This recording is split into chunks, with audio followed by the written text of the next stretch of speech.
All right, so sorry for the lack of update. I've kind of just been finishing up some school and then also getting ready for the fall. So I apologize for the updates or the lack thereof. And sorry for the video it's going to get posted later today, so it'll be a little late. So I apologize for that. But so now you guys are going to be on your third phase of the summer. So kind of now with this third phase, kind of how I want to go about it, and I'll explain it day by day, is we're kind of cutting some volume a little bit and then just raising intensity. So we're going to work on a lot more sprinting and jumping now, and then just focusing on 2 total body lifts twice a week. And then we'll kind of get back to a more normal schedule with a little more conditioning emphasis in July. So for Mondays, for example, so it's going to be your plyos, so kind of small jumps, and then you're also going to do some conditioning with the bikes. And then also some, at the very end, you'll do some iso split squats for some tendon health, especially in the ankle, the Achilles. And then if you guys are suffering any kind of knee patella tendon issues, we can also help with that as well. So with these 10-yard pogo hops, so it's 3x3. So you're going to do 10 yards worth of pogo hops. I've demonstrated the videos of how to do a pogo hop, so now you're just going to do them in motion. So when you go 10 yards, that's 1 rep. You're going to do 3 of those, so 3x3. And then you don't have to go just forward, feet together with your pogo hops. Get creative. You can go zigzag. You can go backwards. You can go side to side. Just get creative with those pogo hops and then teach that ankle how to be stiff. And then power skips, I don't need to show a video for that one. So pretty much all you're going to do is like you're skipping in a park. Really try to get low, explode, get as high as possible, and then explosively into the next skip. Do it for 15 yards worth, and you'll do 2 reps of that. Broad jump, so when it says doubles, you'll just go 1, 2. So you won't just do a single effort 1, land, and go again. You'll just go 1 jump right into the next one. So you're going to do doubles. You'll do 2 of those doubles for 3 sets. Give yourself about 2 to 3 minutes between each set. So you'll hit one right after the other, and then 2 to 3 minutes per set. For the bike intervals, you can do this with running or biking, whatever you have access to. So with the bike intervals, it's going to be 30 on, 30 off for 20 minutes straight. So if you're on an air bike or if you're out riding your bike, sprint as hard as you can for 30 seconds and then pedal easy for 30 seconds. Same thing with if you're running. Sprint for 30 seconds or run fast for 30 seconds and then jog or walk for 30 seconds. You'll go 20 minutes of that and then you'll go 25, 30 each by week. So now this iso split squat. So if you have access to it, try to elevate your heel or have a floating heel, excuse me. So what I mean by that is find a step or something to where you can just put the forefoot, not technically the ball of your foot, a little bit further. So think about half your foot is on a surface and then the heel's off. And then get into a split squat and just hold that thing for 45 seconds and then switch legs. So that one's pretty simple. Okay, Tuesday. So now we're actually going to start training. So the squat clusters, I will explain these as best as I can. So how it's going to work is you're going to rest 15 seconds per cluster. So how that works is you see week 1, there's 3 clusters. So when you see by 4, by 4, by 4, that's 1 cluster, and then 1 4 by 4 by 4, another cluster. So 15 seconds per. So if I'm on the first set, which is by 4 by 4 by 4, I'll do 4 reps, rest for 15 seconds, do 4 reps, rest 15 seconds, do 4 reps, and then I'll rest for 2 minutes because you'll rest 2 minutes per set.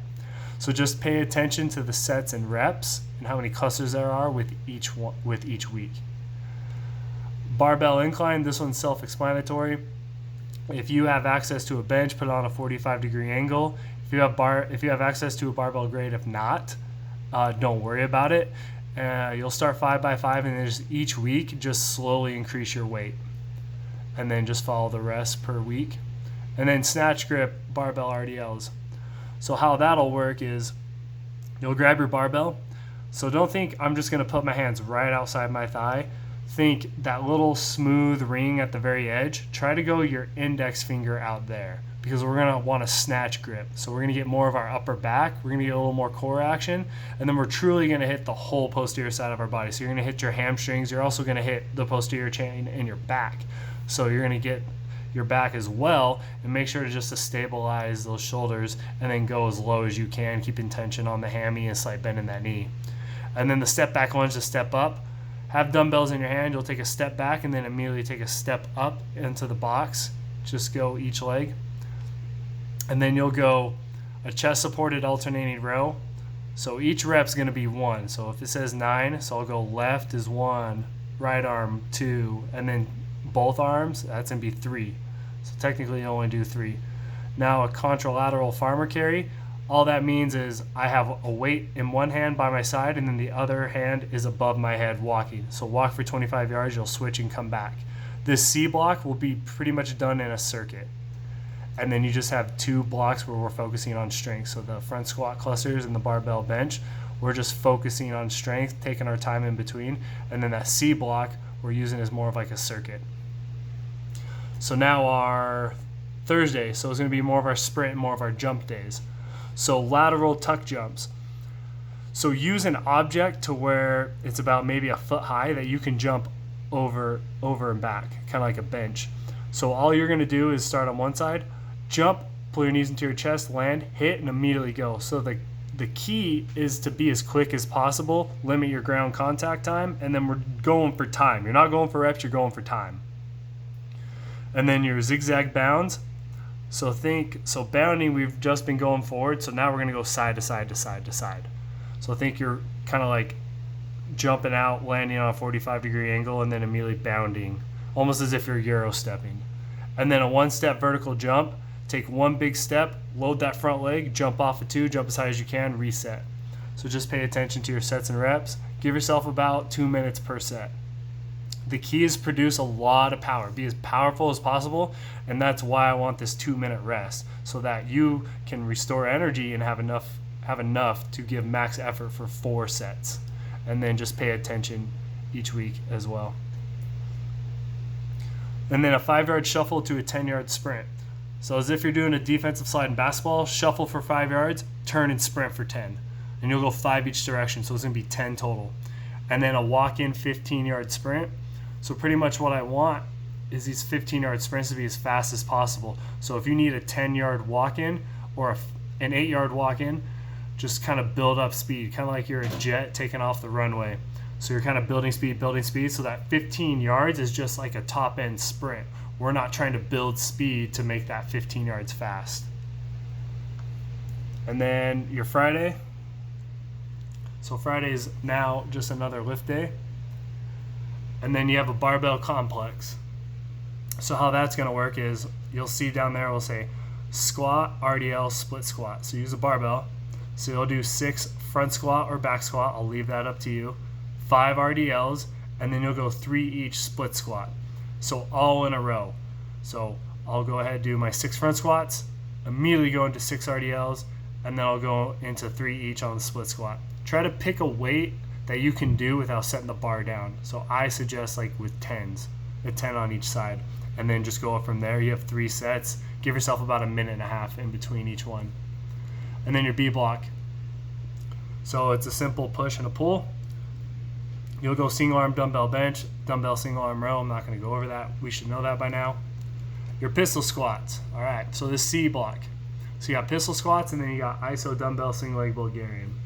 So your pistol squat, I don't care if it's to a bench or if you go all the way down. The big key is driving your knee over your toe and then just trying to work on ankle mobility and single leg strength. So if you can only go to a bench, that's perfectly fine. Just try to progress each week. And then the iso dumbbell single leg Bulgarian. It's going to be 4 reps each leg, but you're going to hold the bottom position for 5 seconds. So try to get as low as you can. Hold for 5 seconds. Think a little pressure on the front of the foot and don't put too much in the heel. And then you're staying as still as possible for that 5 seconds. Press up, immediately go back down. Right, D block, so seated rows. So if you have access to a gym, you can do those seated rows with the cables. So if you have access to that, please do that. If not, just do a regular chest-supported dumbbell row. Weighted calf raise, it can be with a barbell on your back or with dumbbells at your side. Just make them weighted, get fully extended onto the ball of your foot, come back down. And then a shoulder tap is we're just going to hold a push-up position. And then you're going to have 4 points of contact. You're only going to have 3 because we're going to take one hand, touch the shoulder. So if our feet are closer together, it's going to be tougher. So the wider your feet, the easier it is. The key is to not let the hips rotate. You're trying to be still in a straight line. So we're trying to work on some core strength. So if you can't touch your shoulder and your hips are moving, try just spreading your feet out a little bit. And then hold that push-up position. Make sure the shoulder is over that wrist. And then you're a nice, even, straight line. You don't have an excessive arch in that low back. And then, so July 4th is going to fall. July 4th falls on a Saturday, so it's a little weird. I want you to deload for that July 4th week. So I want you to go out, enjoy time with the family, enjoy some good food. So if you need to take off, the week of the 29th, so say the 29th through the 4th, or if you want to take off the Friday all the way till it picks up again on July 13th, that's perfectly fine. I want you to take a week where you do absolutely nothing. Give your body a break. Let it recover if you've been training really hard. If you do something that's low intensity. So going for hikes. I don't know if you guys golf, if you guys swim. Just do something that's not going to totally tax your body. Let it recover a little bit and just go out and enjoy the summer. And then in 3 weeks, I'll go over the last phase. And then by that time, hopefully you guys are on campus.